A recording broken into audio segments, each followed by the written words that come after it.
Kompon nan sa kap pase an. Nan sa kap pase an nan mouman. Ma fom de nou sa bien. Nou akote mchita lan, la pi ap tombe. Pap montre nou bien la pi ap tombe. Se ni sa e nan peyi kote moun rete. A e kote gen moun. Nou e bien? La pi ap tombe mchita sou gen mte fon mwen nan men. Si m bien kompren nan peyi mi sa pap ka fet meta.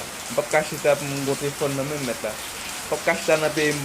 Bon m go esperen ti sa ou nan zoye man pap ka gen men. A you know men. Tu wap dou l'école ici, l'école ol bon men. E se verite men. Se l'école ki tout bay la, l'école se kli ale men. A you know bon l'école wale ouvri met la. E pi nèg la pran group bandine li met deyo li di se pep. Ki sa pep signifie pou nou mesye? Pep la sou group bandi kap mache krare tout sa moun gen met la. A mon chè. Pa pase pep nan tete mon chè. Do di pep la met. O fè moun tou men. Ka pase yon pep tou men. Ka pase yon pep met la. Swap. E don group bandi deyo wale krase.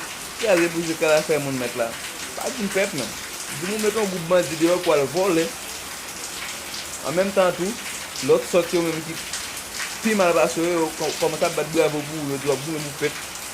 Mon cher, c'est que comprendre dans c'est que comprendre un pep avec voler. OK?